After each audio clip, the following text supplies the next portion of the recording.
1910 সালে কোরিয়া দখলে নেয় জাপান। রাজনৈতিক দমনপীড়ন, ভাষা ও সংস্কৃতির উপর বিধিনিষেধ এবং অর্থনৈতিক শোষণের বিরুদ্ধে জনগণের ক্ষোভ ক্রমেই তীব্র হয়ে ওঠে। দীর্ঘ 9 বছরের শাসন ব্যবস্থায় কঠোর পরিস্থিতি দেয়ালে পিঠ ঠেকে যায় কোরীয়দের। অবশেষে 1919 সালের 1 মার্চ রাজধানী সিউলে স্বাধীনতার ঘোষণা পাঠ করা হয়। এরপর সারা দেশে লাখো মানুষ আন্দোলনে অংশগ্রহণ করেন। এই আন্দোলনে নিহত হন হাজারো মানুষ, গ্রেফতার হন অনেকেই। তারপর এই আন্দোলন কোরিয়ার স্বাধীনতা সংগ্রামকে নতুন গতি এনে দেয়। কোরীয়দের কণ্ঠে প্রতিধ্বনিত হয়, দেহান স্বাধীনতা দীর্ঘজীবী হোক।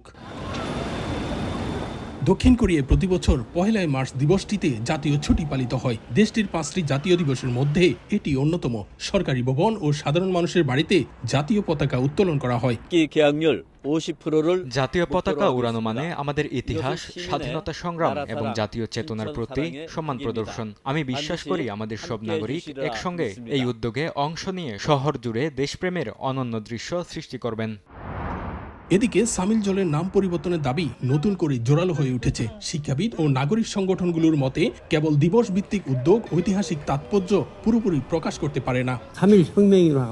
দক্ষিণ কোরিয়ার 5টি জাতীয় দিবসের মধ্যে একমাত্র সামিল জলই শুধু তারিখ দিয়ে পরিচিত। সামিল জলকে শুধু একটি সংখ্যার মাধ্যমে পরিচিত না করে দিনটির প্রকৃত অর্থ ও চেতনাকে স্পষ্টভাবে তুলে ধরতে এটিকে স্বাধীনতা ঘোষণা দিবস নামে অভিহিত করার প্রয়োজন বলে মনে করি।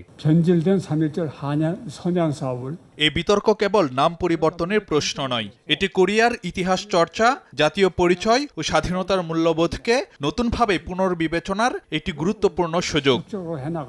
সামিল জল, যা 3য় মাসের প্রথম দিনকে নির্দেশ করে, কোরীয়রা এই দিনে ঐতিহাসিক স্থানগুলো পরিদর্শনে যান এবং স্বাধীনতা সংগ্রামীদের প্রতি শ্রদ্ধা জানান। দক্ষিণ কোরিয়া থেকে মোহাম্মদ হানিফ, সময় সংবাদ।